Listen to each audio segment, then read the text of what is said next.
Good evening, and welcome to the last word here on All for United on a pretty somber day. Let's be honest. I think a lot of all us fans went into today's game with high hopes.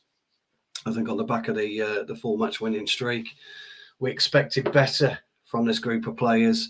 We expected a bit of fight. We expected a bit of determination, a bit of will. And a bit of pride in the shirt, really. Yes, you know, a lot of fans will point to the fact that we scored 3 goals. My own opinion is, and we'll come into this later when we get into it, is that City took their feet off the pedal when they were 5-1 up. And I think at the end of the day, each and every one of these players, once again, have got to take a long look at themselves in the mirror tonight and decide what they want to do. Do I want to be a professional footballer? Don't I?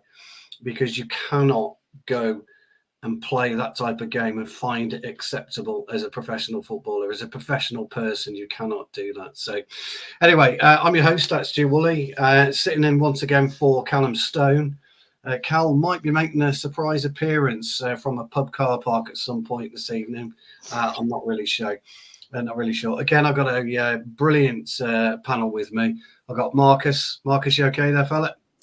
Yeah, listen, I've had better days. It was a rough one, I'm not going to lie to you. But outside of United, I'm feeling okay. I'm feeling really good. I've had a good Sunday. So, yeah, not much to complain about. Good man, you're looking well. Mr. Ton, you okay there, fella? Okay. Is that the word I'm going to use?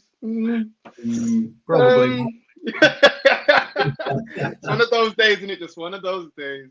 It is. And, of course, finally, we've got Dan. How you doing, Dan?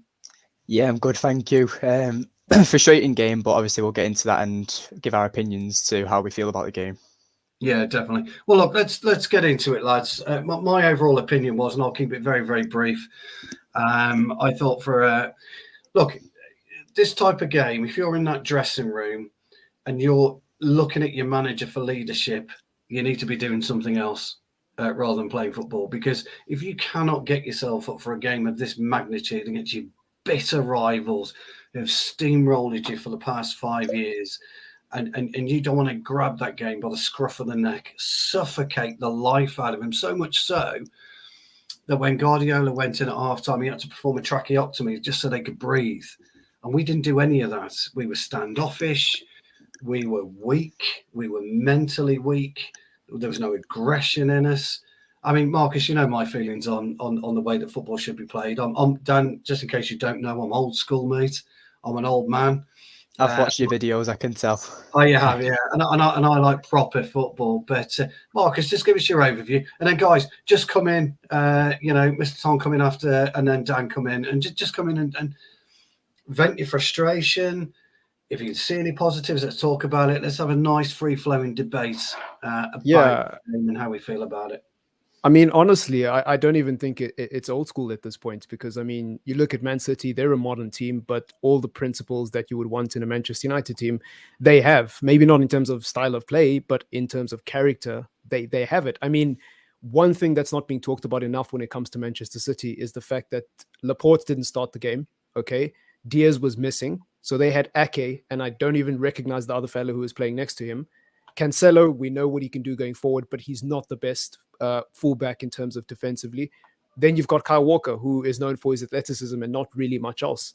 So City were there to be got at. They had real weaknesses. They didn't even have Rodri, who's, I would say, arguably the best player behind Haaland and maybe De Bruyne, maybe Phil Foden, maybe Bernardo Silva. Apart from them four, I would say Rodri is one of the most underrated players at Manchester City. They didn't even have him on the pitch today, and still they made us look like a team that was playing together for the first time.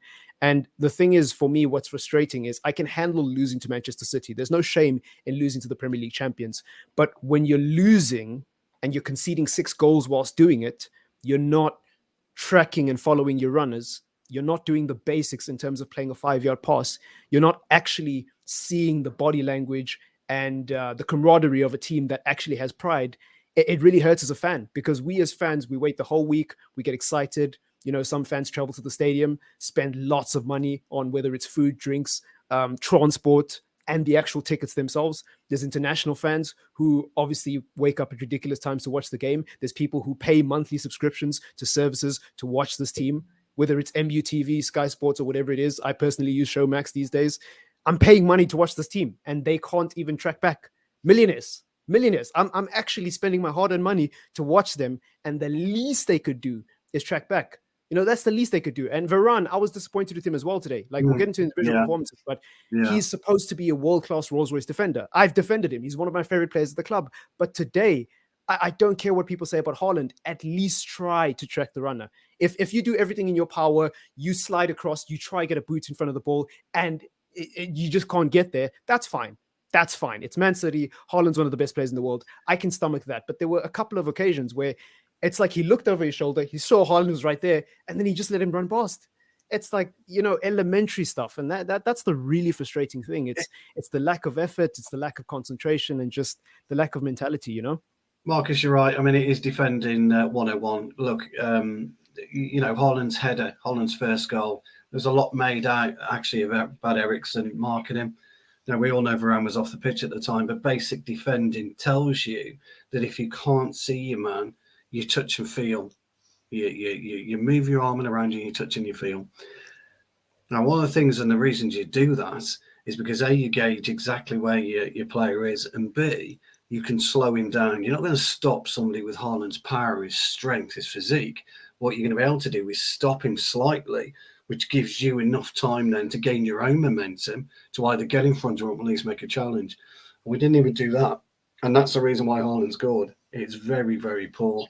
Mr. Ton, Twitter is phenomenal when Manchester United lose. It's hilarious. It's like a soap opera. But I've seen various excuses come out. And one of them today was our lack of, or our enforced hiatus for 4 weeks, so to speak. Now, I don't agree with it. I don't think that's right. I think it doesn't matter whether you don't play for 1 or 2 weeks, 3 weeks or whatever. You're doing something in and around football if you're not on international duty. That was one of the reasons for it. I'm not sure you would agree with that either. So give us your thoughts, pal. There's no excuses for today. I don't care what no one tells me. You can try and think of all the excuses under the sun. I even heard one today after the game. I was on a space and someone was like, we lost because of the keeper. We couldn't play a high line because of the keeper. I'm like, are you having a laugh? Like, City pushed us back. They imposed it. That's got nothing to do with the effing keeper. I don't understand. Like, the stuff that people come up with is nonsense. It's literally nonsense. Stu, I've been preaching and trying to talk about this for weeks, and it's very important. We've played, apart from Arsenal, Liverpool, and now today City, we've played, I wouldn't say big teams. And one thing that is a repeat pattern in all those games is our midfield getting bypassed. Whether people like that or not, that is happening. And even the other week, I was on a space and everyone's praising Scott McTominay, everyone's praising Eriksen and Bruno, but what about the flaws? They're the reason why we're getting bypassed, and this is a problem. Everyone's quick to get onto the low or Sancho. Just have a quick read of that, because that's what Jarvis is speaking about is exactly what you're talking about. I just thought I'd point that out because it was pertinent. Exactly what you were talking about just then. Yeah, we can praise him, everything, but I remember looking at something the other day. I forgot what game it was, and he averaged 20 touches in a game, and on average, that's what he's averaging now. Listen, people might not understand this. Unfortunately, we play in an era now where your midfield has to be levels. It has to be of a certain level to compete and win things. Yeah, win things. Yes, Real Madrid showed us last season, yes, their midfield's getting old, but because it's of a certain level, they can control certain moments in a game, right? They've shown us that there's a level set. And when people tell me about we can't play possession football, now let me name some players. Anthony, Lisandro Martinez, Varane, Casemiro, Jadon Sancho. All previously played in teams with high possession of the football and played high up in the other opposition's football side. Yeah? Yes or no? That's happened. But when you look at those teams, why did they do that? Their midfield. It's not just them. Do you know what I mean? This is what people don't understand. Midfield. I'm a midfielder, so I always look at midfield first. As a midfielder, you see things and understand why like they say that phrase, a game is won and lost in the midfield, right? I've seen Crystal Palace last season do a job on City because they bullied them in midfield at points. I remember Everton, and I remember the game that Donny played, and Donny done a man mark on KDB, and I forgot the other midfielder they had. And then when Donny got injured, that's when City went on to score. Midfield is very crucial in modern day football. I don't understand why people can't wake up and see this. And this is why I've been preaching on about it. And Stuart, we need to get Casemiro on this team. And I get it. You want to reward a winning side and whatever. But listen, there's a time and place for that. And it's not now. I'm sorry. Like, this is the part where I have to be honest and be like, you know what? People moan about physicality and, Premier League, you need this. But if you look at City, they're a small team. Foden's not a big boy. Silva's not a big boy. There's a lot of players you can go in there. Mahrez, you can name so many players in the team. They're not big physical specimens. They're technical. They're agile. And that's one thing Ten Hag mentioned in the summer about we need more technical players. This is very simple and basic. I don't want to hear about this. Do you know what? If we lived in the past, individual quality like what Bruno can do is brilliant, but we don't. Low percentage football is unfortunately it's not that great right now, especially with this manager. And for people that say we want to play counter-attacking football, well, the manager after the game alluded to the fact that wasn't the plan today. Clearly, the players didn't do good in possession, right? They gave the ball away too much. So them sort of plays. I've got the TV on, so when I was looking, I was seeing some plays where it looked like Ericsson or Bruno trying to get out there quick. That's not what the manager wanted, and he alluded to that. He mentioned today the players didn't even stick to the rules. Like, there's no fight. I don't understand. Today it's like there was, and you know what's funny? Ten Hag even, like, to me, after I watched the post-match press conference, he threw the white flag in first half. He was talking about Varane and why he took him off, and he was like, well, the game was lost, so there's no point keeping him on. That's someone that waved the white flag to me. He's like, yeah, you know what? It's not happening. And I don't know if people saw the quote when he spoke about Ronaldo. As respect for him, I didn't bring him on. Yeah. I thought that was funny. Right. Can I just jump in? Yeah, go on. I'm sorry. I will go on all day. Trust me. I was gonna say, can I just jump in and say, like, also the point you're making about the midfield is spot on, and what people have been trying to use to justify starting certain players is the whole like winning team thing, and like. I get where people are coming from. I get it. We won 4 games in the bounce. Certain players are playing well. You want to see them get rewarded. But at the same time, I think that's just way too narrow-minded to look at things, right? You look at Manchester City, the team that played against us today. They've won so many Premier League titles. What do they do every season? They sign new players. They let go of old players. They change their team. Even after winning a game of football, they change their team. There's players in Manchester City who would start at every single Premier League team who get dropped the very next weekend. Why? Because Pep Guardiola is always looking for things to improve. And that's why I kept saying when Scott McTominay, even Marcus Rashford to a certain extent, were playing well against Arsenal and a few games between there, like Leicester and Southampton, I kept saying, yeah, but it's not sustainable. This is very circumstantial. The reason why Marcus Rashford played so well against Leicester, 1, they were bottom of the table, and 2, they didn't do themselves any favors with the way they defended. So Marcus Rashford's pacing behind was very, very good. Against Arsenal, we know how Arsenal are. They play a high line under Mikel Arteta. So obviously playing on the counter is easy against them because they are very brave and brazy. Southampton, I don't think that was a great performance regardless anyway. So I don't think that's relevant bringing up. So the signs were there. And this whole winning team thing, people are acting like we've been winning since the beginning of the season. When you really break it down, we were embarrassing against Brentford. We were embarrassing against Brighton. We were embarrassing today. You can't really count Europa League games. So that's 3 games we played badly and 4 games we played well. And even in those 4 games, like, did we really play as well as we could have? So you can actually look at it. Yeah, it wasn't really that convincing. The Arsenal game wasn't that convincing. Okay, Liverpool, I would say we deserve to win. But Southampton and Leicester, those weren't convincing performances, considering how bad those 2 teams were at the time. So when you really break it down, there really isn't much of a reason to actually start some of these players, especially when you've got a 5-time Champions League winner on the bench. So I just look at it and I think to myself, like, I get where people are coming from, and I don't want to insult anybody's intelligence or anything like that, but I just think the whole winning team thing. It's just it's such a lazy way to try to justify it. At the end of the day, we've seen these players for the last 3 years. 4 games shouldn't change your mind on them, you know.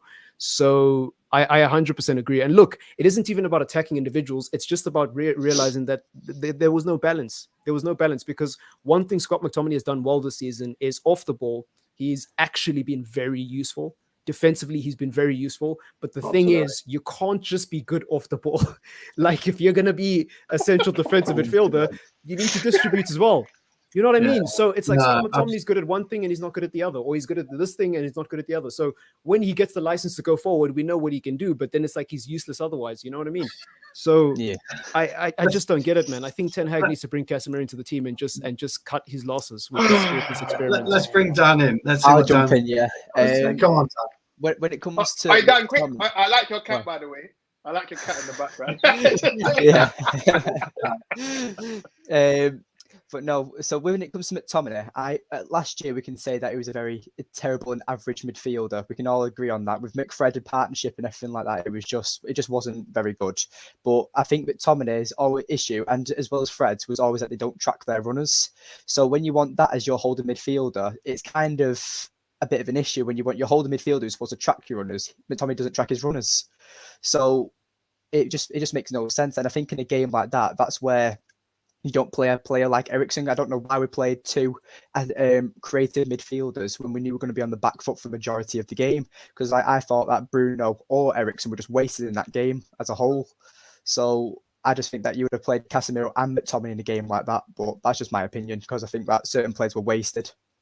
Do you know something? Wait, Stu, can I just jump in there? That's one thing. See what you mentioned? That's the problem, though. At the moment, he's not playing Eriksen like a creative midfielder. He's playing like a number 6, and he's chasing Casper the Ghost all the time, and game after game. That the Odegaard who was chasing shadows with Odegaard, he's always chasing players, and he don't have the legs for it. You saw it today. He don't have the legs to be chasing players. Why is he doing that?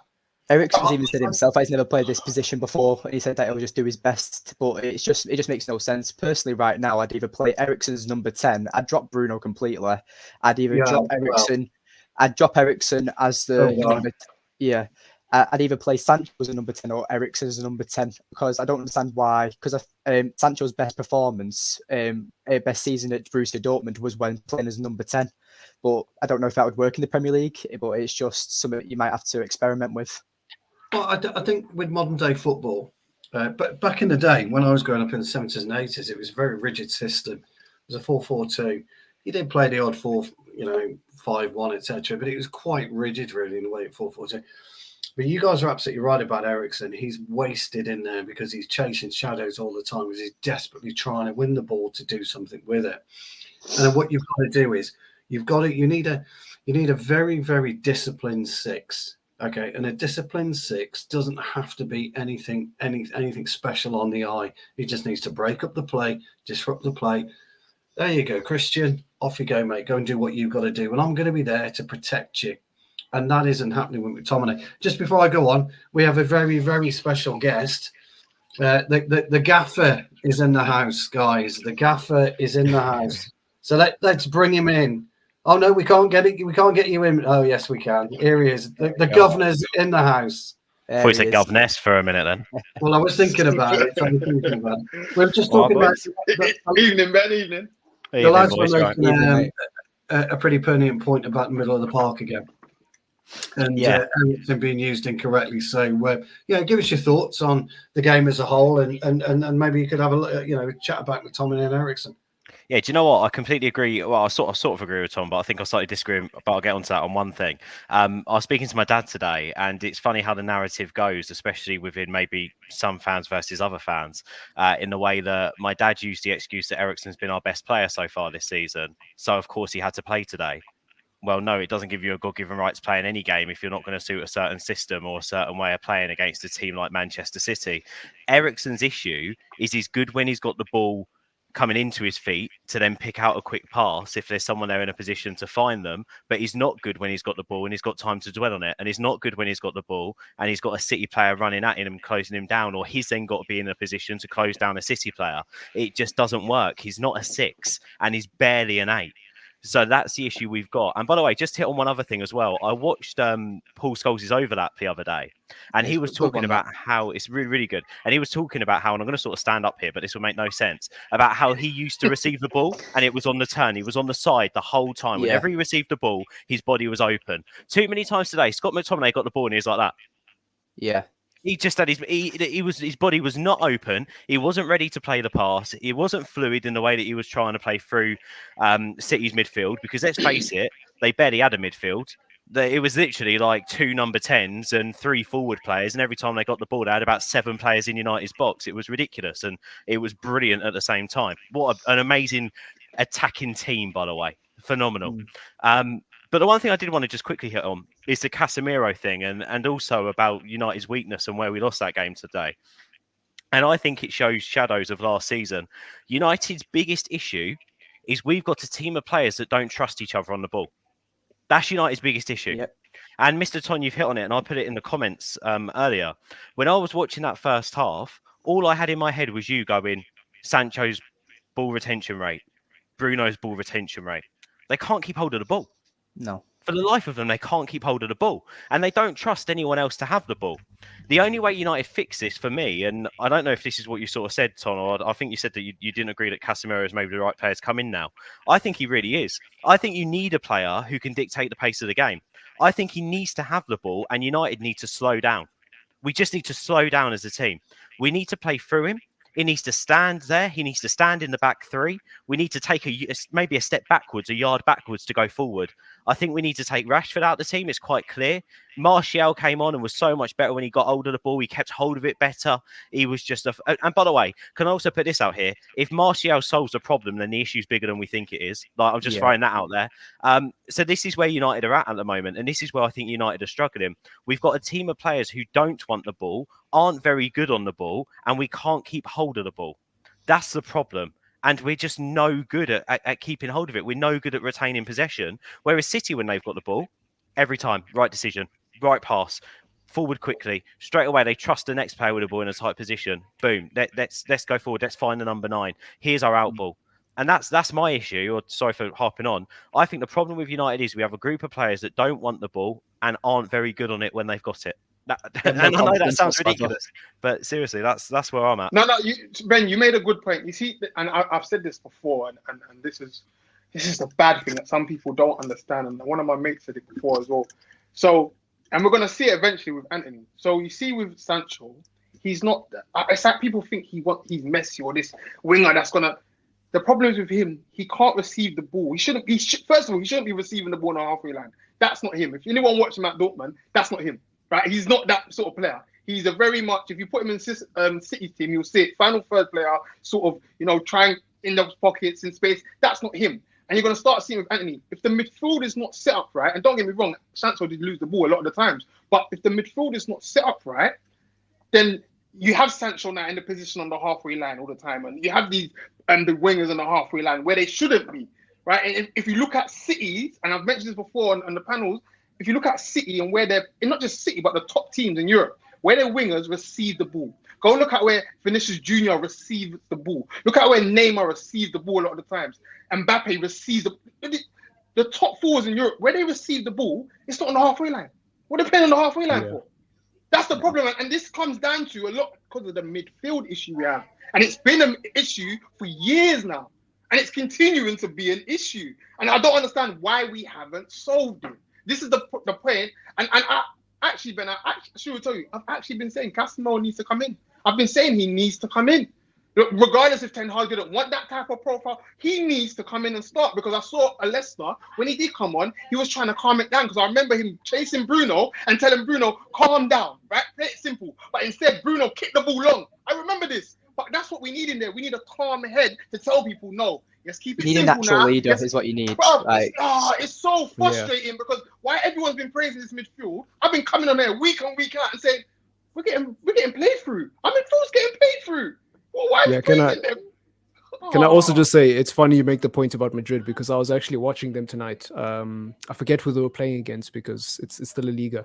But I was watching them tonight, and you're 100% right. Every time I remember Vinicius receiving the ball, it was always in the final third on that wing. And Even with Rodrigo, actually, he was also receiving it in the final third. It's like, it's amazing how like you notice these things when you watch other teams, and you just ask yourself, why can't United be like this? Because even against the teams like Southampton and Leicester, forget Man City, even against teams like Southampton and Leicester, you see the same patterns. And that's what frustrates me, is that some fans will act like today's just a blip, today's just a freak result. You can see these patterns in other games. It's just that today we came up against a good team that actually punished us. And on the point about the midfield, this is why I moan when we go and spend loads of money on one player. I don't mind Anthony. I love Anthony. I think he's a fantastic signing. But if you knew that the majority of your budget was going towards one player, would it not have been wise to address the issue you've been neglecting since you sold Michael Carrick? Like, you know what I mean? Like, and this is the thing. And people say, well, it's not your money, bro, so why do you care? It's because it impacts the team. It's our club. Of course we're going to care no matter what happens. So it's one of them ones where I'm in a weird place now as a United fan, because I love Anthony. I think Martinez is a fantastic signing. Eriksen, brilliant. You know what I mean? Malacia, excellent. Exceeded all expectations. And Casemiro, dream signing. Dream signing. I loved watching him at Real Madrid. But there's this itch in the back of my head that says, why didn't we spend our money wiser? Even though I love these 5 players, we could have done so much more to address that midfield. I think it was just a panic. Sorry, can I say, I don't necessarily think that Casemiro was the wrong signing, or that we didn't address that. I think the issue is that our midfield is so out of date, and that we need so many more midfielders, that actually one midfielder would not have solved our problem this summer anyway. Even if we had brought De Jong in, he needed a Casemiro next to him. Like, that's part of the problem we've got here. And everyone was going, Van der Beek will come in and be like a new signing. Well, yeah, if you had chucked him in that midfield today, bloody hell. So I think the issue is with all of us, we've got blinkers on a bit when it comes to the transfer window, and maybe the restructure this United team need. Because let's face it, today City made us look miles away, absolutely miles away. And I get the argument, oh, City, Pep's 7 years into this, blah blah blah blah blah. Yeah, but we're not just talking about that. We're talking about fight. We're talking about individual ability. We're talking about team cohesion. You don't need 7 years to build that. You don't. If anything, 7 years is too long. This team knew how Ten Hag won his place today. Ton said it right earlier on with Ten Hag's comments after the game. We weren't trying to be a counter-attacking team today. We were just wasteful. And I think my biggest issue with Sancho, and by the way, 1-0, when they were 1-0 up, we were not out that game. No. We had the ball. We had enough of the ball. We were poor with it. And I think this is one of my big issues with Sancho. And I'll come on to Anthony in a second. And Stu said it at the start. With a forward player like Sancho, whether it's his style or not, he has the opportunity in games like this to take it by the scruff of the neck. And he doesn't do it. And it's little things like that ball over the top where Sancho just needed to take it down, touch it in the bottom corner. Not trying to say it's easy, but the top players in world football are scoring that. They're taking the ball down, they're putting the ball in the back of the net. Sancho would do it one game, won't do it for the next 3. That's the problem. He's so inconsistent. Yet he's such a silky quality footballer. And he's not going to get to that level unless he really bucks his ideas up and really gets his head into gear. And by the way, Anthony, his goal today was unbelievable. What a goal! Yeah. What a strike! We said before the start of the match that it's because we lost the game. It's going to be upsetting because that's such a good goal. It's going to be forgotten so easy because we lost the game. And Anthony, obviously, it was a goal that was based on moments. It's something that you'd remember when we were playing under Ole. It was just a goal out of nothing. So, and Anthony, you could tell, was one of them players that wasn't giving up, because I don't see Rashford or Sancho trying to make an attempt like that. And even if they did, it'd go out wide, I think. So the fact that Anthony did that can show that he's quality. So for me, with Anthony, I would personally stick him out on the right wing for the rest of the season, let him learn the Premier League, and then let Sancho and Rashford fight for the left wing's first team spot, and let Ronaldo and Martial do the same for the centre forward, because that's why I think that Rashford isn't a centre forward whatsoever. I think that he's a left winger, and I just don't understand why he's being played on the right. Can I say with Sancho? Is he a left winger? Is he a left winger though? That's the problem. That's we don't know what he is. Yeah, we don't know what he is. But my thing with Sancho, right, is like, I agree with everything Ben said, by the way, but my issue with Sancho is even smaller than that. Forget technical ability, forget trapping the ball, taking it down, doing what a world-class winger should do. It's the mentality. I feel like Sancho, what I've noticed about him since he's arrived at Old Trafford is he seems to be the type of guy that needs everyone around him to play well and understand what he needs in order to perform. Because in that Borussia Dortmund team, whatever you think of it, whatever you think of where they finished in the table, they were clearly well coached and they were clearly on the same wavelength. You know what I mean? I think Sancho is one of those system players. I hate to use the Sancho word. is 100%, 100%. Yeah, he's a system time. player. He needs everything around him to be good. He needs the sun to be at the perfect angle, the wind to be blowing at the perfect breeze. You know, he needs the cup of coffee with the right amount of sugar. You know what I mean? Marcus, do you know what he is without that system? He's Jesse Lingard with no pace. That's what he is without that system. Sorry, Marcus, I saw a tweet. I've got to put in on this one, Marcus, because and Ben will remember this because Ben ribbed me in the comments 2 years ago, 2.5 years ago, when we were linked with Sancho, and I said exactly the same thing. And at the time, to be fair to Ben, he was ripping up the German league, but I could just see it in him. He wasn't going to be ready for Manchester United in the Premier League. Now, this isn't a I told you so moment. But Stu, on that, you buy a player like Jadon Sancho, right, who's a young superstar, a young kid, right? He's got the world at his feet, and as Mr. Tom says, you're buying a player there that suits a certain system, right? Yeah, you've got to take that player out of that side and put him into something that he's comfortable in, or you've got to really work with him to really change up his game, improve certain flaws in him, and then give him some stability. The issue we've got in Jadon Sancho is sort of similar to Pogba in some ways. We've plucked him out, paid a load of money for him, and put him into something that's completely alien and never going to work. And it's like, well, what's the point? Like, what's the we're just ruining a kid here who's got such incredible ability.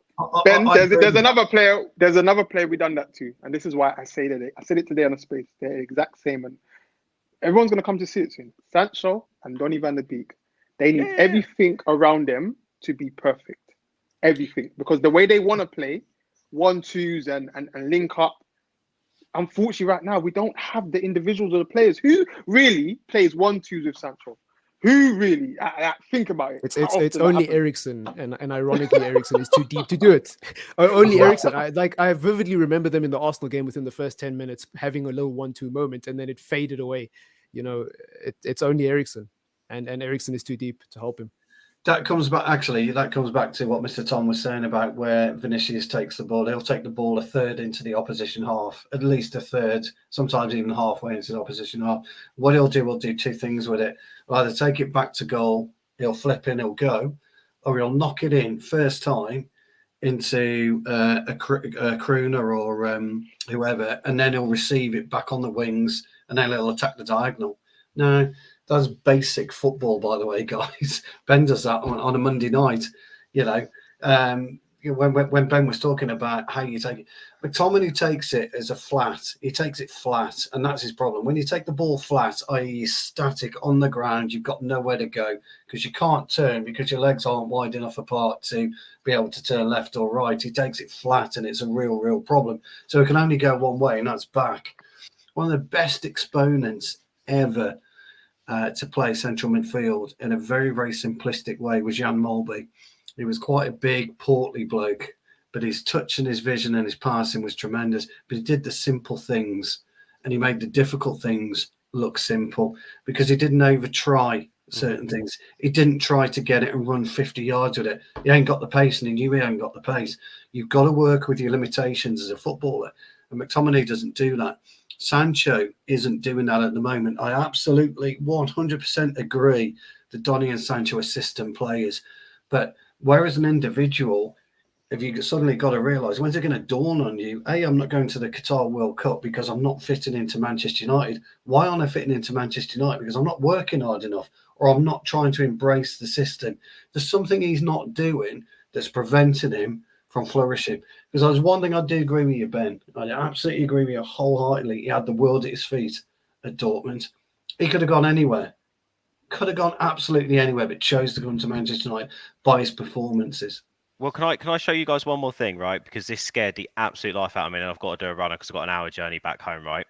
So I had a look at the heat maps today. And I just want to share this with you because this absolutely scared. If there's one thing here, right? We played against a great City side today, by the way. We scored 3 goals against them, by the way. I mean, they're there to be got at, but Don't feel like it. No, it doesn't. Look at this heat map. So this side City, this side United, didn't play in their box once. I can't see the heat map. Oh, can you not see it? 1 sec. No. There you go. I mean, they had 17 shots in our box in the 90 minutes. So that tells you everything you need to know. Yeah. Look at that. Mr. Tom, quickly, you're better at this. describe that for any team getting forward. Yeah, that's listen, and it's hard because it's like, and this is for me where I say about the midfield. Yes, you can say the strikers, but to get you across that line, you, especially against a team like City, your midfield has to be very, very, very, very sufficient, right? No low percentage passing football, none of that. And Ten Hag alluded to that. Yeah, too many players lost the ball. You need to be better in possession. This is the problem. This is you don't get from. How do you get from the goalkeeper to the strikers to the forward line? How do you get there? You just think you can hoof it up all the time, especially against a team like City. That what you do is that you give the ball back to them. So you've got to play with your midfield.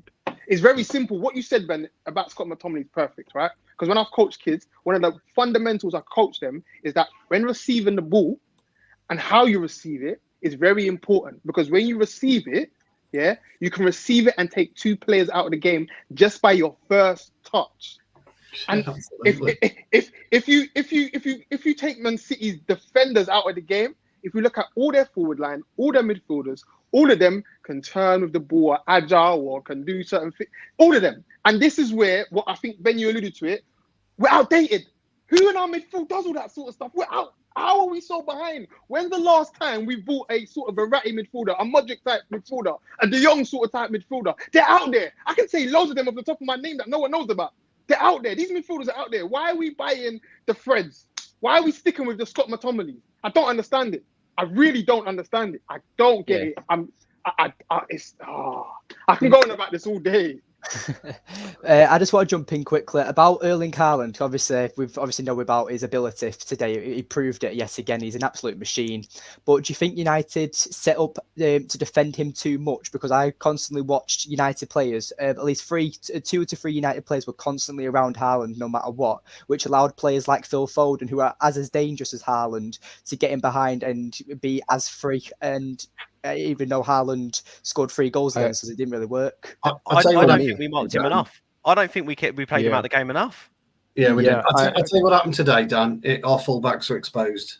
Yeah. They really were. I'm not talking about Dallow's rash, which wasn't a booking in my humble opinion. Yeah, that was stupid. The fact that it's a derby and he got booked so early. You know, lots of aggressive play, and now that completely took his game out of the game in 2 minutes. It shouldn't, Dan. It shouldn't. You get a booking, you dust yourself off, get on with it. You carry on playing the way that you do. If you adjust your game on a booking, mate, you're in a world of pain. You're in an absolute world. Especially when you got Jack Grealish running at you. You do 2 things as a fullback. The lads, honestly, Dan, the lads have heard me talk about this all the time. You get your position right, number 1, and number 2, you smash him into Rosette, whoever it may be. If you're going to foul Grealish, do it properly. Yeah, do it properly. Don't let him brush past you and go down. Do it properly, and you do exactly the same with Foden. Now, you guys made a great point. All of you have made a great point before about City aren't a tall side; they're not a big side. What they are is a strong, menacing side. You know. Foden will go at you, he'll 2-foot you, he'll elbow you, he'll drag your shirt back. Grealish will just try and buy free kicks off you. And we just stand there like under 8s, allowing them to do it. You've got to stop that. And that was one of the biggest things. The other thing about Haaland is, I take your point about them surrounding him, but Ben's absolutely right. You can surround him, but if you don't do anything when you're there, it's pointless. You're not pressing and you're not marking him. You're trying to disrupt him. You're trying to disrupt his play. You're trying to, when he's trying to get in across you, you're trying to get your foot out. You're trying to get your arm just to block him. You're never going to stop him. It's like I said about his first goal. You're not going to stop him, but you're going to halt him slightly, and it gives you the advantage. You've got to do everything you can to get the advantage, and we're not doing that. Varane, he's not strong enough for a big unit. He's not strong. He's just not strong enough. You know. Can I also just say another big thing with regards to the way we defended yesterday? If you noticed, especially in the first half an hour, and this isn't something that's exclusive to Man City, by the way, like Arsenal literally did the exact same thing to Tottenham. Real Madrid did the exact same thing to Osasuna tonight. If you notice off the ball, when Manchester City are building up into our half, they have, like Ben said, about several players pinned right in front of our box, if not in our box. That's not a coincidence, because out wide, they've obviously got Foden and Jack Grealish. In the middle, they've obviously got Haaland. But then you've got, I think it was Gundogan and De Bruyne. They're able to go straight into the middle. And what you have is a situation where you've basically got 5 City players, but only 4 United defenders. And if the midfielders don't drop back and the attackers don't drop back to come and help and reinforce and know exactly where they're supposed to be, then you have problems. In addition to that, you've also got Walker and Cancelo, who also have license to get forward. So now they're creating an overload in the midfield. So if you go back and watch, I promise you'll notice it. The formation that City were playing when they were attacking, they had 2 people on the halfway line, 3 in the middle, and basically 5 in our box. And what's scary is the gap between the midfield 3 and the 5 in our box was huge, because you had Sancho and Antony not really tracking back and Rashford not really tracking back, as they usually don't anyways. So you had this midfield 3 with all the space. And whilst we were busy worrying about Haaland and Foden and Grealish, they're passing around, confusing us. And then before you know it, boom, there's a ball in behind. And it kept happening over and over and over again. So, that's one of the biggest things I noticed. Here's a question. And Ben, you can relate to this. You're on that pitch then, and you know what's happening. Why aren't you doing everything to stop it? Why aren't you dropping slightly deeper then? Or why aren't you pushing in against these players? But you saw Haaland dropping that. Yeah, Haaland did make a change.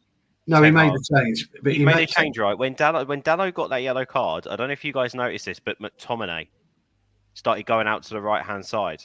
And he started to be the one to face up Grealish. But then that left our central position even more exposed, which meant that Bernardo Silva was getting a load of space, which meant Haaland was just able to run off, because then Cancelo was coming as an inside fullback and taking Dalot and also Varane's eyes. United were just all over the place. And I think someone else made the comment earlier on. United were just all over the place in that final third. And that, for me, I completely agree with what you said there, Marcus. That's where Ten Hag's gone wrong today, because if you're going to push forward Antony and Sancho further up the pitch, you need another defensive midfielder in there. You need to have a Casemiro in there. You don't play Eriksen or you don't play Bruno today. He had to be brave and drop one of them. He needed to have McTominay and Casemiro, or Fred and Casemiro, in that midfield today, but he didn't. He just went with players that he trusted. And how many times have managers trusted United players and it's ended up like this?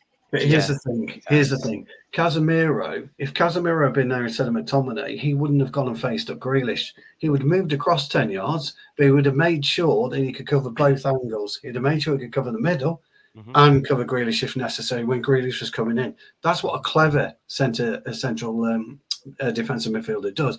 The other thing as well is, it is though, isn't it? Also, to add to that, though, Ten Hag shouldn't have shat his pants, like you said earlier on about Dalot and that challenge, that he should have ignored the yellow card. Dalot should have been the player out there anyway. Yeah, he shouldn't have been McTominay. Yeah. It just should have ruined our shape. Yeah, he should have. And then you've got the same issue with Varane. Not so much Martinez, but you've got the same issue with Varane.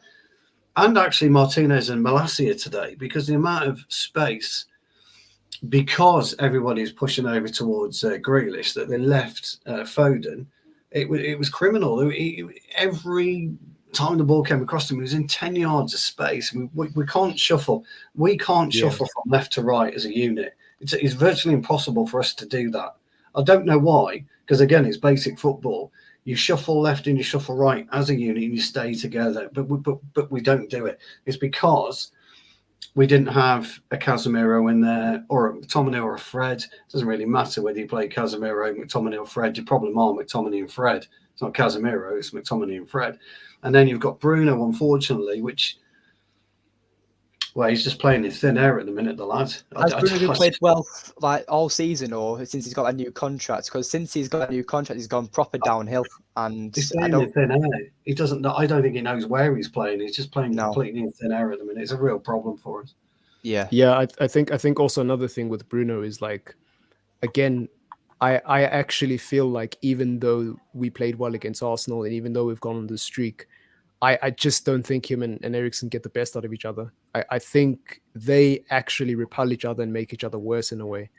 And I think it's gotten to the point where, like, as has been mentioned many times in the stream, one of them has got to be dropped. But, like, more importantly, if Bruno gets dropped, Eriksen needs to play in the 10. We can't, like, do any experiments trying to play anyone else there. Eriksen has to be the one who plays in the 10. Or if you really want to go down the road of dropping Eriksen, which I don't think is the right decision, at least you can get the best out of Bruno. But either way, one of them has to be dropped. And today, I mean, I've seen it all season, but today specifically, I saw You know, everything that people criticize Bruno about, all in one performance. You know, just temperament, no real calmness, not really, you know, like he just looks like a headless chicken. You know, even off the ball, you're not really sure what he's doing. There's not a moment where I look off the ball where I looked today and I saw Bruno and I was like, wow, okay, so he wasn't to blame. You know, he was in the right position. He was doing something productive. He wasn't to blame. You know, it was just all over the place. And you know, when you're wearing the armband, you've got to take responsibility.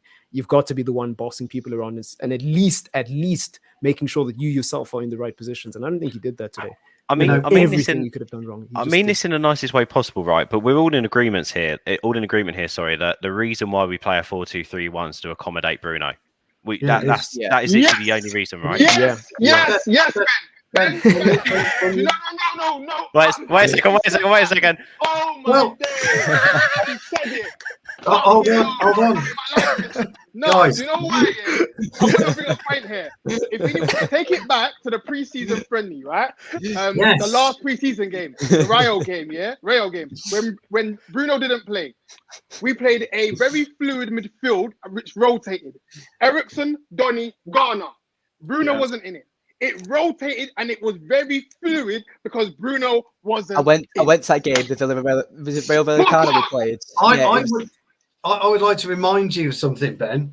Thank you, Ben. Sorry, you're the only person that's ever. Don't worry, Mr. Tom. Don't worry, Mr. Tom, because you're in on this. You're in on this. The very first last word Ben hosted when Eriksen signed, we were talking about can Eriksen and Bruno play together. We talked about it on that show, and you were on it, pal. You were on it. Me, you, and Ben were on it. I think Marcus might have been on it as well. But we spoke about it then. No, sorry, Dan, you wasn't, pal. Yeah. You're here tonight. So I'm here tonight. How's the deadline signing? That one game showed me that Ten Hag, I actually thought that was an experiment. So if he got a De Jong, that was the experiment in that game. And the way that midfield looked, it was so fluid. And I actually enjoyed that. That was the first time in preseason where our midfield had a bit of control, even though it wasn't the best in preseason, but it was so different. Like I was shocked Garner left the club. I'll be so honest to you. Because the way we looked, I was so shocked. Ben's right. This Ben Josh, by the way, your comment, this is exactly what we spoke about on that show about them being polar opposites. It's exactly what he's talking about. Can I just hit on that, by the way? Right, they should be able to play together. They're two quality players. It shouldn't be an issue. The problem is you can't just chuck quality players into a system and think that you can suddenly get a magic potion. That's not how football works anymore. Used to be. Doesn't work anymore. And it's quite interesting. Again, I'll revert back to the overlap, right, with Scholes talking about his relationship with Carrick versus his relationship with Varane.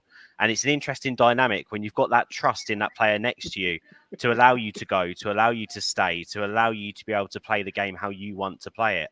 I think the issue is when you've got Bruno and Eriksen in a midfield together, neither one's going, neither one's staying. So you're getting a mediocre version of both of them because they both can't play to their full potential, even flexibility that either of them have because of the way that our midfield's condensed. And it's the same reason why you also can't put them both in a 4-3-3. Now, theoretically, Pep plays with two number 10s there with that 3, but Rodri's usually the one that's holding. Now, if Rodri's in that midfield today, and I think someone else mentioned it here, there's no way United score 3 goals today. There's absolutely no way because you've got that commanding player in the centre. I completely agree with what Mr. Ton said there. You either need to have a midfield 3 that allows you to control the game and allows you to sort of be able to flip and flop between going forward, keep hold of the ball, etc., and your defensive responsibilities, or you need to do something like what Pep done today. Have someone sit there and just allow your forward, 2, 4, 5 to go. Whenever they've got the ball, just go. Because you know you've got 3 or potentially even 5 there to narrow that pitch and sort of stay as a unit at the back. Problem with United is we don't take that risk. We won't take that risk. And also the problem is I don't think Bruno has it in him to play that role. I don't think he's got it in him to play that 3. I just want to highlight a point. Jarvis, spot on. And I don't care what no one says. Yeah, he doesn't recycle the ball. Spot on. He mentioned this for those people that watch his interview in Athletic, right? And I've been saying this because I'm a possession-based heavy player. I've coached it. I've studied it. I totally understand it. There's something that actually Bruno said. People say about taking risks and everything. But why should I pass back to my fullback and invite pressure? Anybody that knows possession-based football, that style of football, That's not someone that sees football like Ten Hag. I'm telling you this now. Mm. He says, why Yeah. should I pass back to my fullback and invite pressure? That's exactly what he said in the Athletic video, by the way. I'm expecting a lot of Trust changes me. to happen in the next few games as well. I think that Ten Hag has seen how way this team plays in big games, and he's just going to rotate a few players. I think Van der Beek will definitely play on Thursday in the Europa League game, as well as I would think Casemiro. So I think that now certain players are back fully fit. That's what's been stopping Ten Hag for playing certain players like that. But that's just my opinion. Dan, I've got to nicely. I've got to disagree with you. I think Ten Hag knows that the only way that he's going to get through the next, well, we say half a season, but we're closing off for a World Cup before even half a bloody season's happened. The only way he's going to get through this season without bringing in some more of the players that he needs is by pushing confidence into this group of players. And the only way you're going to push confidence into them is by playing them. And that means he's going to have to play some sort of rigid system where we're playing off of, sorry, boys, I'm going to use the word. I'm going to put Mr. Ton up because I can't wait for his reaction to this, where we're playing off of vibes. Literally for a whole season, and then we'll see where we get to. Like, I think that's all we can do, because I think they pulled a comment up earlier on. Sorry, about I can't remember who it was, but about Ten Hag like finding he's going to have an issue or a job on to try and implement his style of play to this team. It's impossible. He's not going to. It's like Rangnick last season. You saw when he first.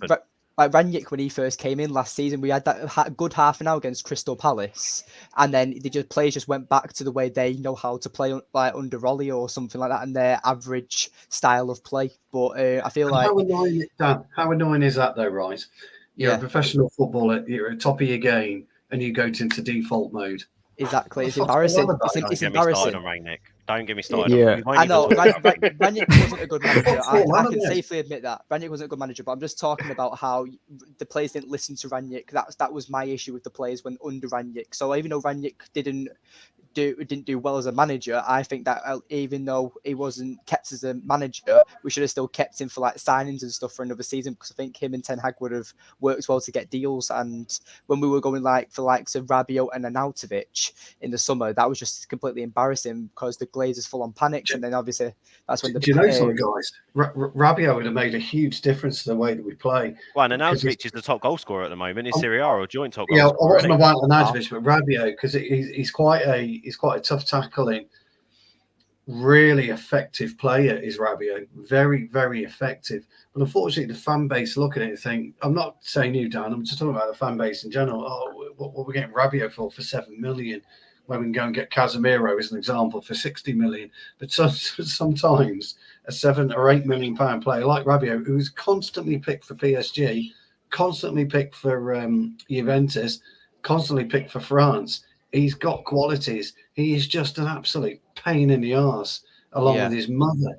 You know. Sorry, Stu, can I butt in though, just quickly on what Dan was saying there, just to keep it focused on what Dan was saying there about Rangnick. I don't think the issue was that the players weren't listening to Rangnick, or that they weren't listening or trying to do what he said they were going to do.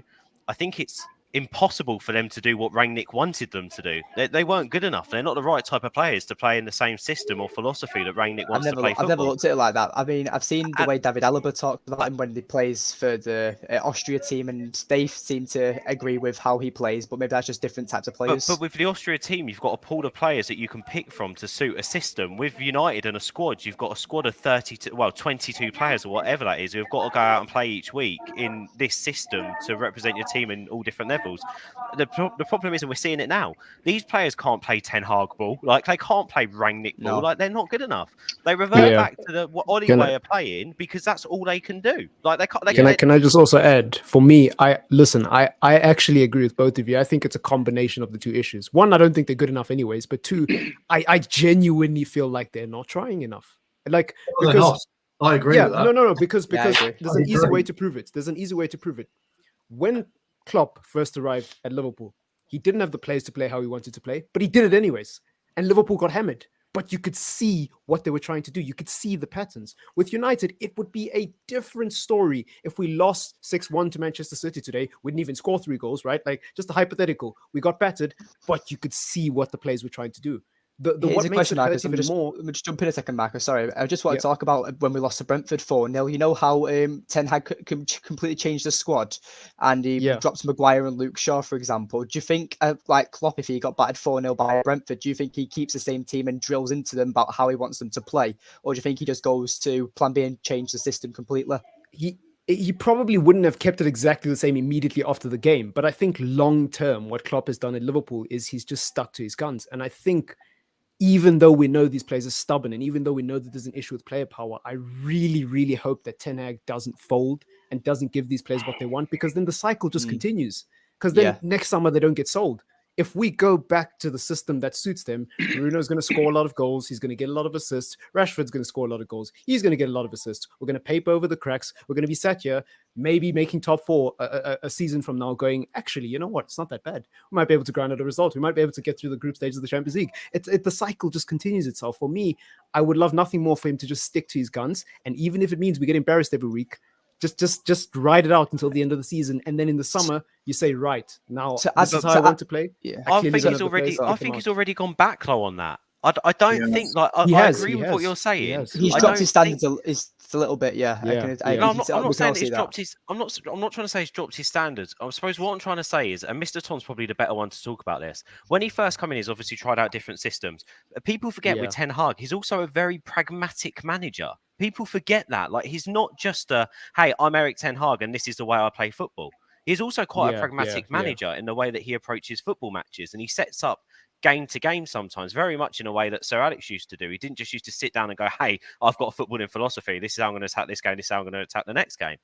So he is also pragmatic. I think the issue is he's come into United, and our issues are with personnel being able, I think in some ways, agreeing with what you both say, being able to carry out certain instructions, but also being able to fit a system. And then also the pressure of being able to get the best out of them. For example, if you can get the best out of Bruno Fernandes and the best out of Marcus Rashford, there's 50 goal contributions a season, right? Yeah. 100%. So are you going to compromise 50 goal contributions a season, or your own arrogance or your own egos try and play in a certain way in a certain system that might work or might not work? What I'm trying to say is Ten Hag is a pragmatic manager, but also a very good coach. So he's trying to find, this first season especially, a way in between both of those thorns, I suppose I'm trying to say, between system, pragmatic. How do we move forward? How do we get the best we can out of this squad this season? Because that's what he needs to do. There's no way we play any type of consistent football with the squad we've currently got. Just to make a point, I said on my first show on Monday that there's going to be many nights, many games like City and Brentford, and many nights like Arsenal and Liverpool, where we scrape a win or we get battered, and that's going to happen in this rebuild stage. And I saw a lot of fans leaving in the Etihad before half time, and it's just like you're not backing this manager. And it frustrates me because we're going through a rebuild stage. We haven't played that many games with him, and we know that Ten Hag isn't going to be playing the exact system that he wants during this rebuild because he's not the players that he wants yet. But also on that, we're talking about selling players that aren't good enough. What about the players whose contracts are ending in the summer? You've got the likes of Luke Shaw, Fred, David De Gea, Marcus Rashford. You've got players like that. Do you give them a new contract? And also Dalot. You've got players like this. Do you renew their contract so they don't lose their value, so they don't go for free like Paul Pogba did? Or do you let them go on? Do you know what? Can I quickly back on something that which Ben was talking about? Yeah, and I've said this, and Stu know I've said this. So every game, even after the Arsenal game, by the way, Ten Hag mentioned afterwards that the players didn't stick to the game plan. Today, this is a quote. It's very telling to me. It's quite simple. It's a lack of belief. When you don't believe on the pitch, then you can't win games. That is unacceptable. We get undisciplined at following rules, because he's mentioned this before. He has set rules on that pitch. And you get hammered. That's happened today, right? He's talked about this in great lengths before, about players not sticking to the plan and not following the rules and everything. And Ben, that's what you're alluding to about, players going back to bad habits. Clearly, there's an issue, a personnel issue, because Ralph had this issue and mentioned it multiple times. Players, he actually said it. Players reverting back to type. There's an issue here, personnel issue. It doesn't matter what coach you change. There's a player personnel issue.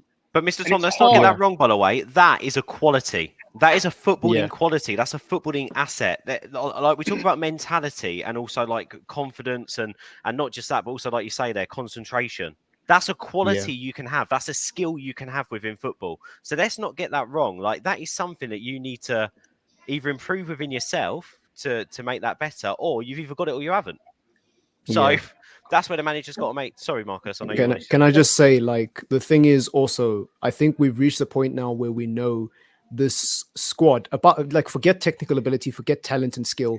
One of the biggest issues in this squad, we know for a fact, has always been the mentality. And I don't want to talk too much about Oli, but where I will defend Oli, we had better players than Sevilla when we played against them in the semi-final of the Europa League. We had better players than Villarreal when we played against them in the next year, the final of the Europa League.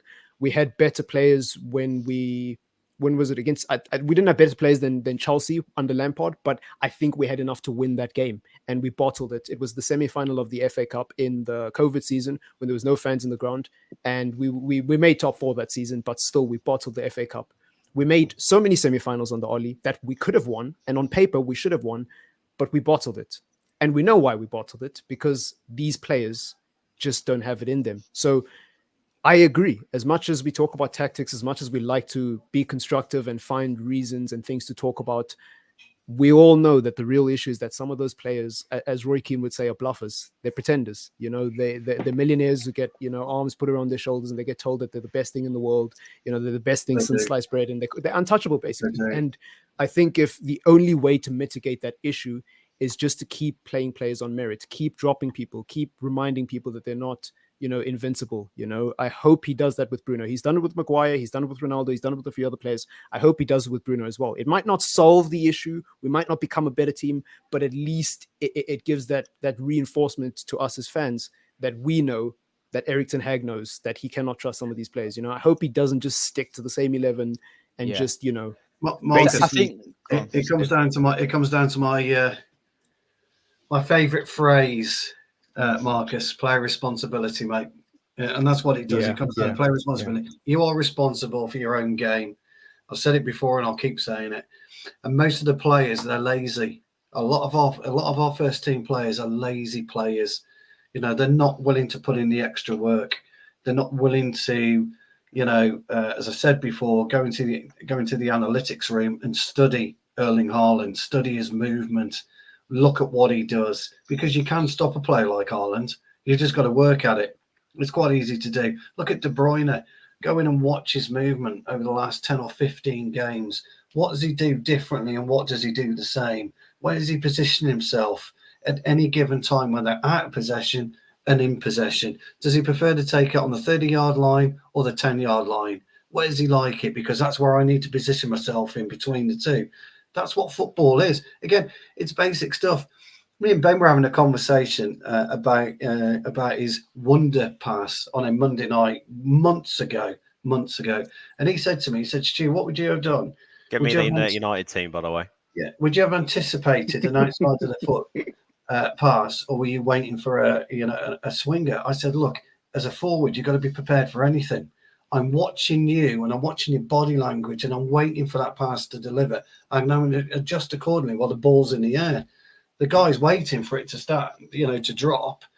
Ben delivers a pass of quality, and, you know, the guy's stood there still, and he's 5 yards off the pace. That's what we're doing, by the way, at Manchester United. We're not anticipating. It's bad news. We've got to get this all for United 7-a-side game sorted out, and I think Mr. Ton should be the gaffer. I reckon we'd hit it. I reckon we'd absolutely smash it. You don't want me to be the gaffer. Nah, Mr. Ton. Oh, then you can play. Where do you normally play, Mr. Ton? Midfield. I don't mind being the gaffer, but I'm very a tactical guy. Player manager. That's what I like to hear. You can be the next Joey Garber. Barton. Just put me at the back. I'll be the video analyst. Put you in the back. What, the back on the bench or the back of the bus? No, back on the bench. Yeah, back on the bench. Yeah. Yeah. Have you got this whole show without mentioning your trophy win in Portugal, by the way? I have the pictures. Yeah. Do you know something? We didn't play particularly well all tournament. We ground out results, really, especially for a bunch of old timers. with ground out results. But no, I have gone through that. Yeah, I thought the picture spoke 1,000 words, and that's all that's You had a necessary. trophy in your hand. That's all that matters. The mate, as United long as team that need to take trophy's there. notes because Yeah. they're allergic to trophies. That's all these that matters. days. But you know what? We won by determination and grit. That's all we Yeah. won. You know, we played a team of ex-pros from Ireland. And in fact, actually, I'll do a bit of a name drop. I never normally do, but I will do a bit of a name drop. We had Jude Bellingham's dad play with us, who is, by the way, absolute fucking quality. I remember that. By the way, have you put in a word about him coming next summer? Because by the sounds of it, we need all the help we can bloody get to sign him. Yeah. He won't come Quickly, to us. just a quick It's not one. happening. Just a quick one. On Ronaldo, have you spoken yet about? No, I don't think you have because I listened into it. I think at the start you mentioned it.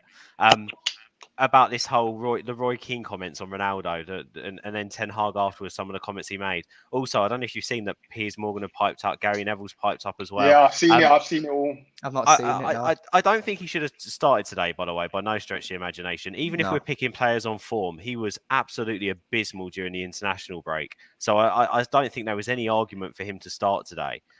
What I would say is, again, bringing him on. I don't see any point in bringing him on. Yeah, we just did talk about Bruno, but we'll do that again in a minute if you want. No. Super chat. Thank you. Yeah, thank you.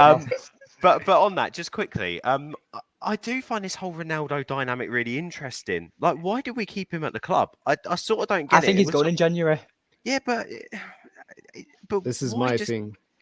This is my thing. You can't keep Ronaldo and then not play him. You just can't do that. It's against law. It's against football law. It's against the Bible if you believe in that. It's against everything. You're just not allowed to do it. So the thing is, like, this is what I kept saying all summer. Like, Manchester United need to make a decision, and I feel the right decision would have been to let Ronaldo go, if only because he clearly won't fit Erik ten Hag's system. But we decided to keep him. And it's just going to create problems because if you start Ronaldo, you know he's not going to work out for the system. If you keep him on the bench, it's going to be a constant thing. Whenever United concede, the camera zooms in onto him. You know what I mean? Well, today it was Fergie because he was usually it's Ronaldo. Do you know some of them, Marcus? We've had this chat before. I actually see Martial and Cantona being quite a dangerous combination. Martial coming in from the left. And Cantona? I wish it was Cantona. Someone's playing football fantasy. I was just thinking in fantasy. I was just thinking Eric. Oh, do you know what? Bestie on the right wing as well. That'd be great. Let's stick Duncan Edwards in. As well, Ed Roy Keane.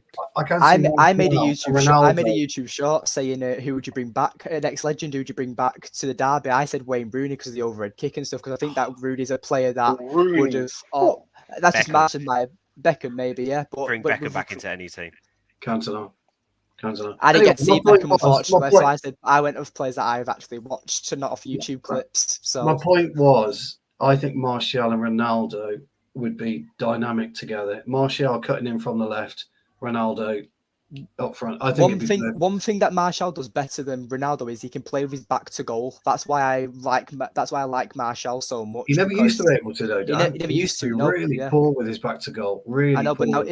but he's a player that's actually developed and improved on a game that he knows that there was a weakness. So talk about like you said before, Stu, about players with their limitations and not actually expand on the limitations. Like Martinez, for example, he's always been a short centre back and he's been able to learn how to jump high to go against taller strikers, and that's what you want to see from your players. That's why I think Alanga, for example, is wasted here because he's not developing. He should be doing what Garner did last season in the Championship, learning his trade at a club where he's playing every day, week in and week out.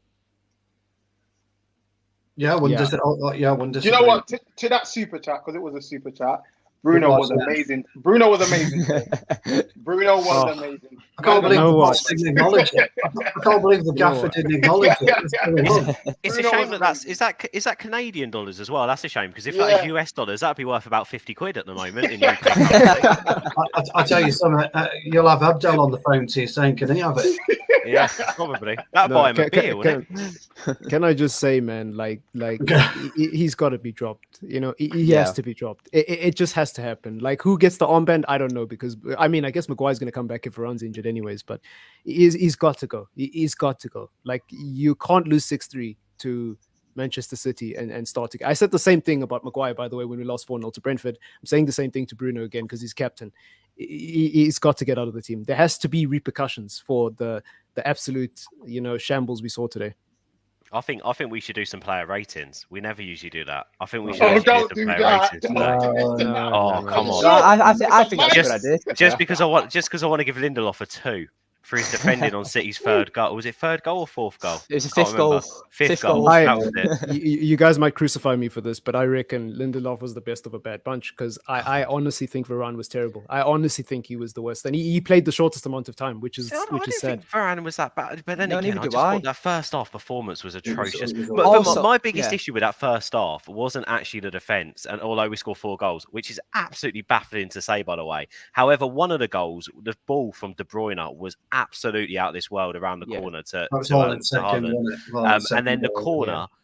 I mean, why Ericsson was on Haaland then anyway. So that's 2 goals straight away gone. I said that before. For me, the biggest issue in that first half was our forward players and midfield having that ball. It's just none of them could keep hold of the ball. And that was the biggest issue. We literally played the second assist to each of City's goals, more or less, in that first half. Yeah. That was the biggest issue.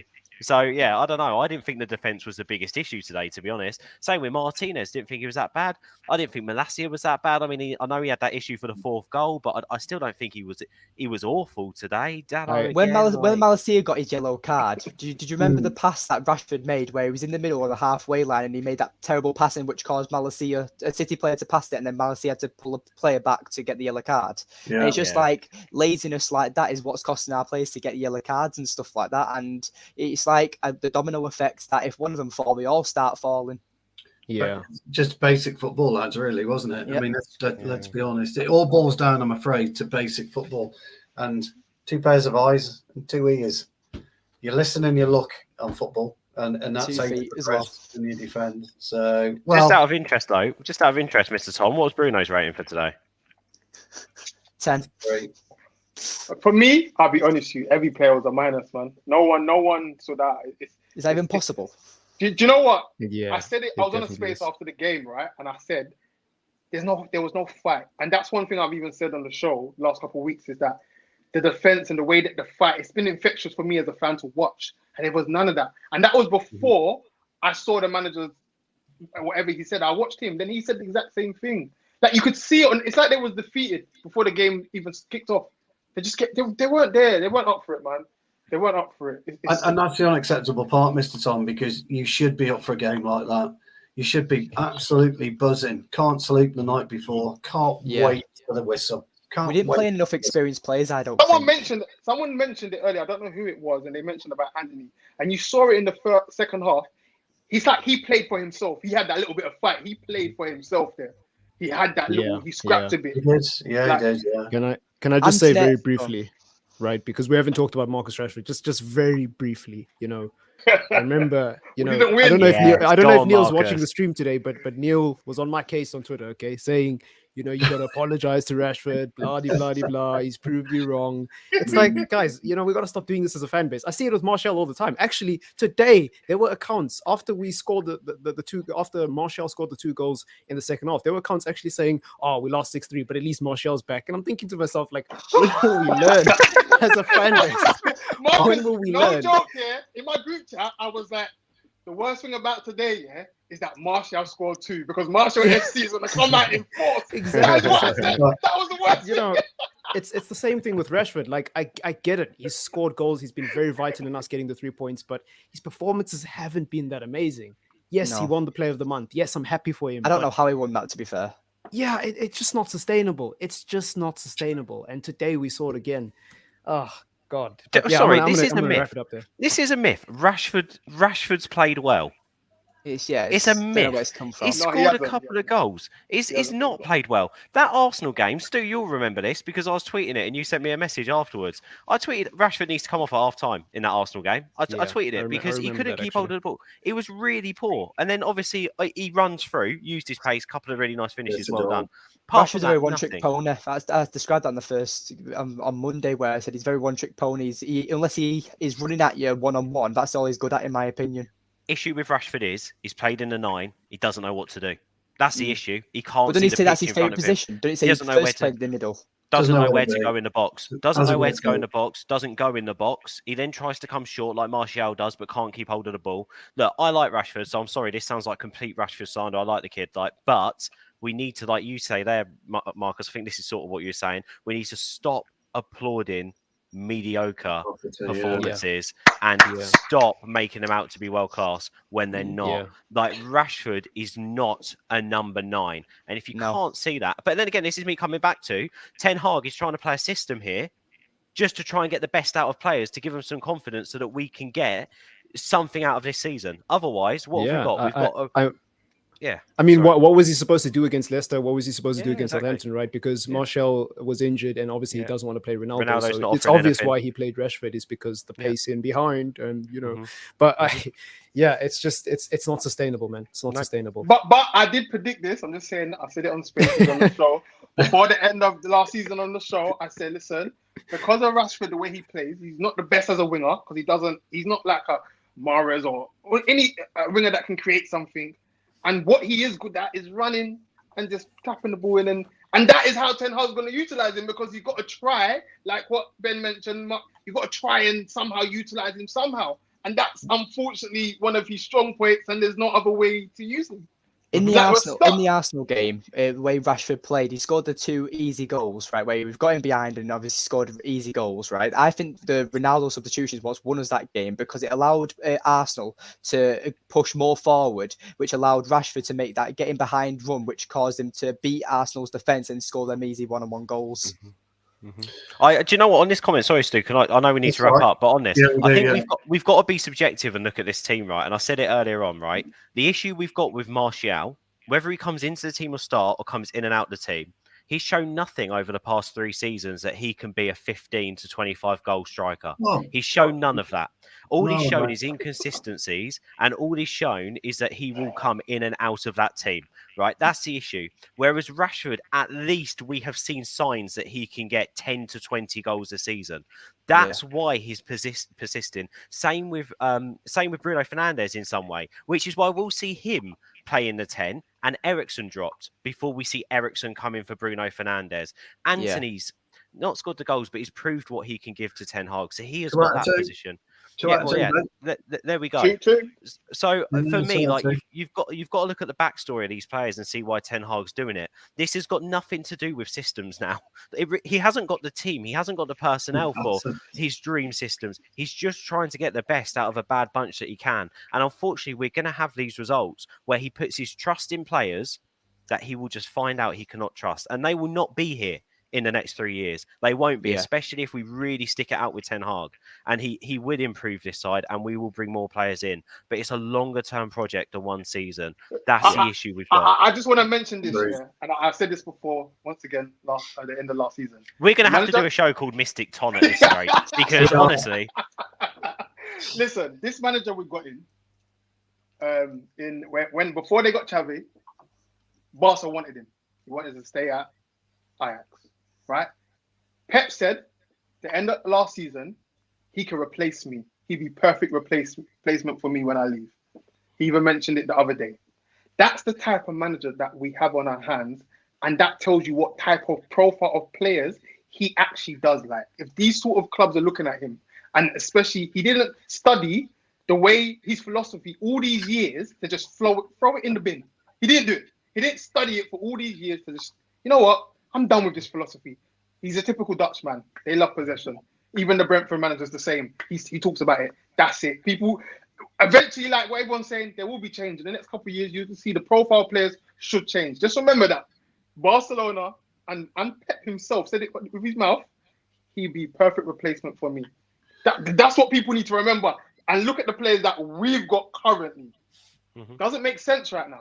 Well, it's a shame for the City fans because he's on the red side of Manchester, and that's where he is. Guys, I'm going to have to wrap it up. But before we do, big thank you to the panel. As usual, great surprise from Ben to join us. Thanks very much, Gaffer.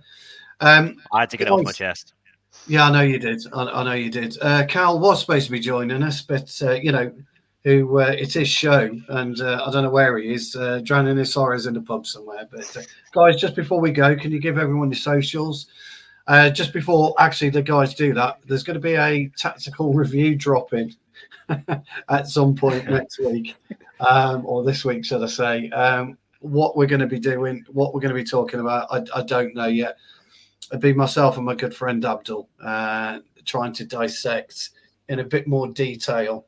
Anyone who knows Abdul, listens to Abdul, reads his tweets, will know just how in depth he can go, and his explanations are absolutely phenomenal. So myself and Abdul were doing that this week. Sorry, I love Jacob's comment. United fans are anonymous. This is rehab. Yes, yes, he's right. Yeah, this is rehab today. But we should rebrand all review shows to like fan rehab. That's a good name. That's a good name, to be fair. It's been a brilliant show again. Ben, where can people find you on your socials? Oh, don't worry about me. Follow these guys. Follow Marcus. Follow Mr. Tom. Follow Dan. Follow Stu. These are the real stars of the show. They're on every Where week. can we find you, mate? Twitter, as usual, on Spaces. Probably when I get off the phone, off the stream, I'll probably go on a space, you know what I mean, to talk about the pain of the day. Every day I'm going to talk about pain. That's what I'm pain of this week. More pain. Nice one. Got to look forward to the Thursday. Hopefully we can win that game. Let's see what happens. We should do. It'd be embarrassing if we don't. Marcus. Yeah, you can find me at Triple M on pretty much every platform. But I'm only really active on Twitter and YouTube, to be honest with you. I post daily on YouTube talking about other teams, not just United. And I talk a lot of nonsense on Twitter, so follow me there too. You talk a lot of nonsense on TikTok too, to be fair. Yeah, that's actually followed you on YouTube before I actually was on a stream with you. I actually liked the first time I watched one of your videos, I was like, I like this guy. He talks some sense. I'm being honest. He does talk to them. He's got a big head under that afro, ain't you, dude? He's got a massive head under that. Actually, Marcus is a great guy. He knows his stuff. And Dan, first time working with you, pal. You've been superb, mate. It's been a pleasure. You. Yeah, I've enjoyed the show. Thank you. But yeah, my at there, that's Dan_Korf MU. That's my Twitter, and I also have a channel called Red Devils TV that I do my own United content on, and hopefully one day I can get you guys on there, and who knows. But I enjoy doing these shows. Dan, I'm afraid. I know. We charge. No, you can find me at if you want to abuse me, as people normally do, at Stu Woolley. I upset Brentford a few weeks ago. That was quite comical. So I normally get a bit of abuse on Twitter. What is the colour of that jacket you're wearing tonight, Stu? Sorry, just completely irrelevant. What is? I can't work out what. It's like a high-vis blue. It's like I'm in touch with my feminine side, guys. It's a mint green. You're almost like merging in with your walls there. Well, I haven't. I moved in. You probably don't know, Ben, but I moved into a playroom in the house, and I need to decorate it. But quite frankly, I can't be bothered. And I come in from a bit of footy, and hence I think next week I should replace one of your kids on the wall. I'll send you over a picture of me and you can put it on and replace me. See how long until the wife notices. That'd be quite comical, that. Guys, I hope you've enjoyed it. By the way, I tried to get through as many comments as we could. It's been an absolutely brilliant show. And we've got Reece is up on Monday, isn't he, Ben? Anything goes tomorrow at 9. Tactical review will go out Tuesday, I'm hoping, with you and Abdul. Yeah. Wednesday preview, which I'm sure some of these guys will be on. And then I'll try and do a show on Friday. I need to start doing more shows. I'll try and do a show on Friday, and then we'll also be back Sunday night. We'll have the last word. I don't know whether it's me or Cal hosting it. We'll find out. But, we'll see. Guys, please like and subscribe. I think are we on 6,500 yet, Ben? Or we must be close. 6,500, baby. 6,500. Let's keep pushing. Let's by the end of the year, let's get to 7,000. Let's set ourselves a bit of a goal. 7,000. I want 10,000 by the end of the year. Yeah, well done, Dan. Dan, you can 21,000. come back. You can come back. In fact, I'll be kicked off now because of that. You see, I've set the bar low. You set the bar way, way high. Thanks ever so much, guys. Thank you. And we'll see you on future shows. All the very best, guys. Take care. See you later. Bye. Bye.